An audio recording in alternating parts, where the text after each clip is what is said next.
Pourquoi est-ce que Tony Cragg est au Collège de France? Parce que je connaissais Tony Cragg depuis longtemps, c'est comme ça que ça se passe. En fait, il avait fait une exposition à Beaubourg, je dirais il y a une vingtaine d'années. Il avait lu des choses de moi, je ne sais pas pourquoi d'ailleurs, c'est ahurissant, mais il avait demandé que je vienne discuter avec lui sur les questions de forme, puisque je suis, comme vous le savez, morphogénéticien. Je m'occupe de la création et de l'évolution des formes. Et en fait, quand on regarde ces choses-là, effectivement, il y avait quelque chose d'une forme,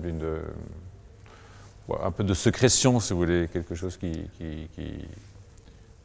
il y a de la matière, il y a de la forme. Donc, ça l'amusait de confronter simplement un scientifique avec un artiste sur une question qui pourrait être plus ou moins un objet, pas forcément le même objet, d'ailleurs certainement pas le même objet, parce que les sciences et l'art sont choses complètement différentes.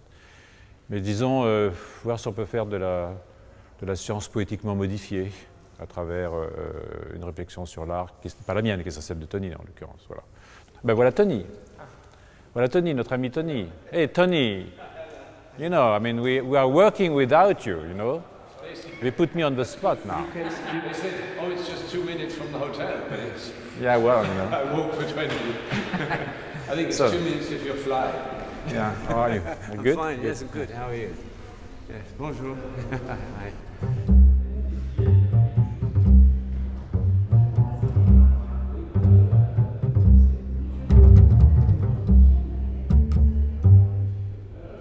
I said that art and science have nothing to do together, more or less, you know. Mind the gap. No, not bridge the gap, but mind the gap. But we can dream together, which is different.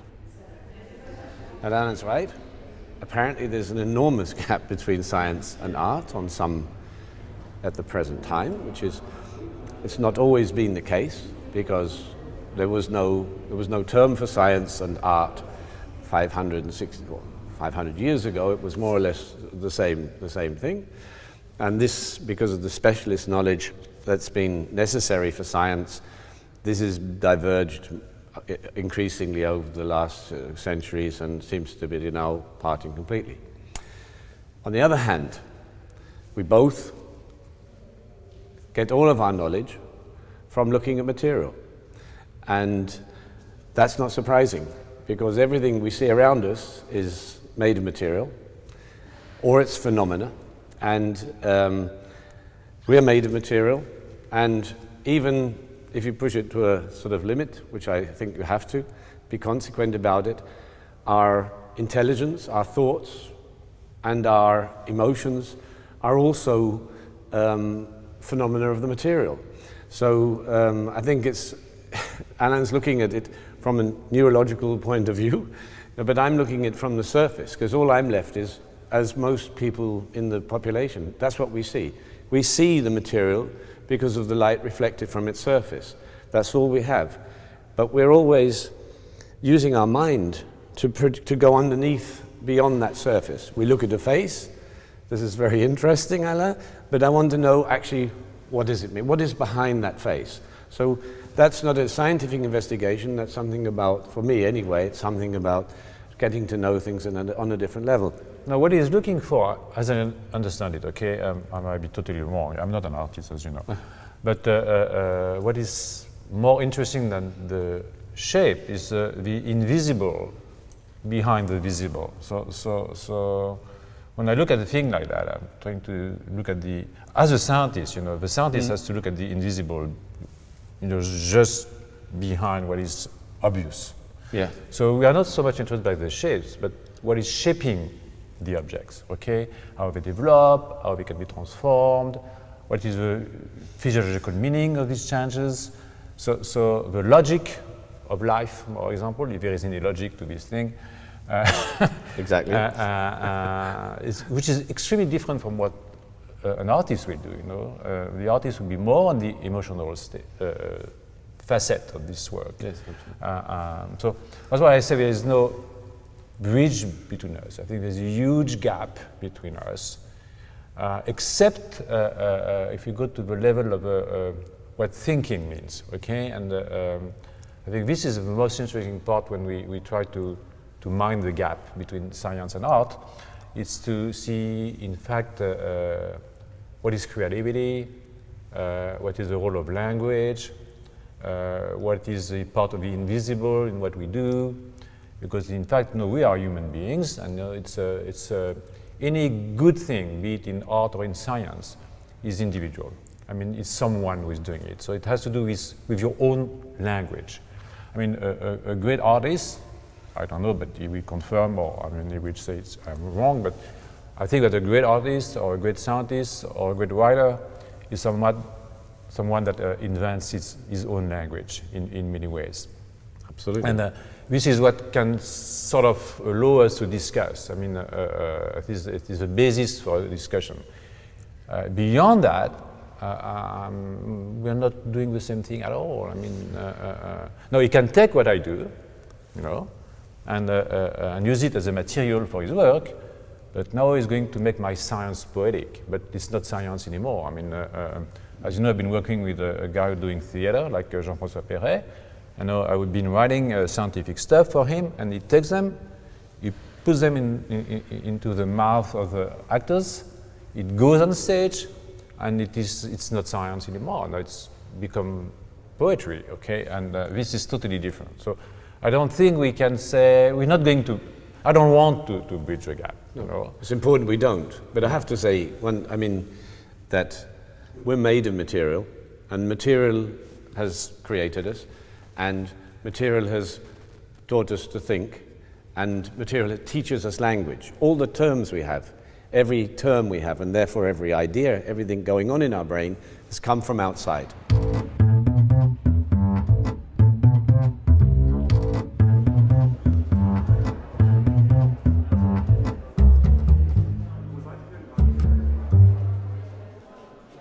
Science is the clever way of using materials. It's the clever way of our strategy to use materials in the world.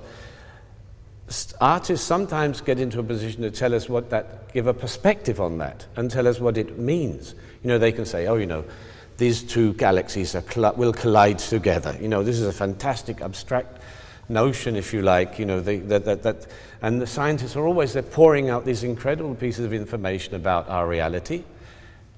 How do we get that in our heads? Who provides images for that? At the end of it, a priori, but even going into those situations, I always have to say, it's probably not a scientist, something they can agree with, but it's very often artists that go to the moon. The artists went to the moon before the scientists got there. The artists thought about transmigration. They thought about lots of different things and socials and forms of society. Lots of things come out of a sort of an artistic point of view in being able to, because they don't have to be realized and they don't have to function. They can just throw up all the options. In the end, a more rational person with more knowledge and will then decide the course of history, but I think we have a useful interest. The first planes were fabricated in 19-something, 1903, 1904, I don't know. And we were just flying like that, at 1 meter off the ground, and 60 years later you are on the moon. Exactly. Not by thought, you are really on the moon. And this is really a big jump. This is really poetic. Yeah. This is poetic. If this is not poetic, what is poetry? No, okay? I agree with that, absolutely. So I think science can be extremely poetic by this way. We in 60 years, can you imagine that? 60 years to get on the moon? But we must understand. You can't do that. But we have to understand what we're both saying. They're using this word poetic, but poetic is from the Greek poesis. And it just means to create with material, to make with material, poesis, the creation of things. And so that's why a scientist can say that, and I think that's such a clear statement, that is poetic. But I also feel that art in the last 60 years has just changed incredibly in so many different ways, and the subject, the way it's gone into society, the way it functions, the images that have been produced. I think there are enormous developments. It has changed because the materials have changed? And also the concerns, look at sculpture. End of the 19th century, it was all figurative, made in about 4 or 5 different materials. Stone, wood, plaster, whatever. With the efforts of certain artists, Madada Rosso, Duchamp, Brancusi, Rodchenko, and then expanding it. It now is a study if you like, of the material, the meaning of materials, all materials in the world. So artists use from DNA to gold to shit, everything that comes up. There's no material, there's no meaning of that material. There's talking about sexuality, about social relationships, about political meanings, about the environment, that wasn't a subject really in art in so many, in such an open way. And its relevance in society has increased incredibly as well. I mean, art for many, in 100 years, it was a small sort of eclectic kind of thing, but art seeps into the society, it's changing attitudes.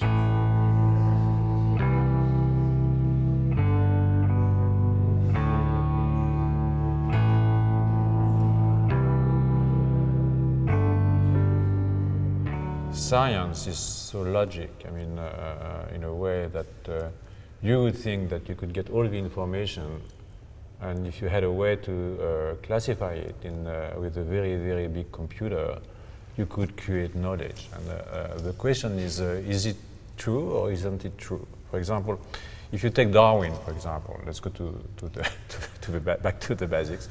If you take Darwin and all the information that Darwin has gathered for 30 years, sailing and collecting and writing letters to his colleagues and getting all these little notes that he had in his house.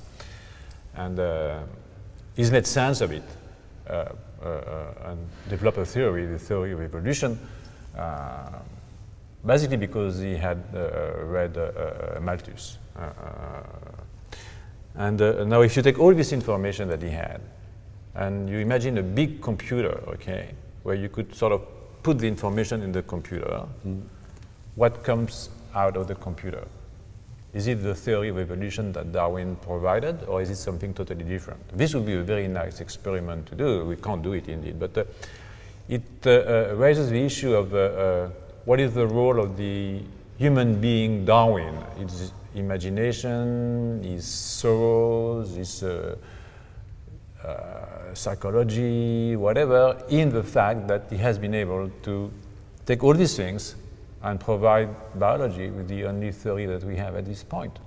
And this is a question which I think is the only point where we could really try to see whether there is something common between an artist and a scientist, and when it comes to what is unique to the person who is doing it. Okay. Yep. But I just take up the, perhaps a different aspect, but going to Darwin, for example. I mean, Darwin's a classic case of something which is constant in our everyday life. Through knowledge, he challenged what people believed. And that is because scientists are interested in knowledge, but the other thing that actually plays one of the biggest roles in our lives is belief. Whoever you are and how a great scientist or just somebody on the street, we all know something. It's probably not very much, but beyond the horizon of what we believe, we think we know, there's an enormous area of things we don't know, and we have to believe. And belief is a great part of our lives. And artists participate because belief becomes subjective. It has to be, because it's not based on objectivity. So working in that area of belief is something that's an enormous role for literature, for all areas of art. And I think that's one of the most fundamental things that artists do. Well, there is an art, the art of believing in nothing. And, Exactly. And the art of believing in nothing, and to live anyhow, okay, survive anyhow. That's I think this would be really what we should achieve, the art of believing in nothing. Yes, but it is something, because and a scientist should believe in nothing. He should. I agree. Not even in what he does. No, okay? but for most people, it's a frightening consequence, you see, because if you just say, well, give us another couple of million years and probably this planet the moon will drift away and we'll be near the sun, there'll be no life left on the planet. We didn't manage to get to another galaxy so all of the sort of science. So what happened? We came here, we did all this stuff, and then we just disappeared into something. It's meaningless. So does it mean nothing at all? Yes. And it may mean nothing at all. You have to be a Beckettian scientist. Yes, I know, but that's the biggest consequence. If you take a materialist attitude and you follow science, you may end up at that conclusion. And it's something you say, well, okay, well, that's the way it is. But still, while we're here, it's a little pocket of existence. It's a little pocket. And if we don't do it for anything else in the whole wide universe or whatever, the multiverse, I think one talks about, we should do a good job, still. And so, well, enjoy it at least. Enjoy it, yes, exactly. So we're back to your friend Marquis de Sade.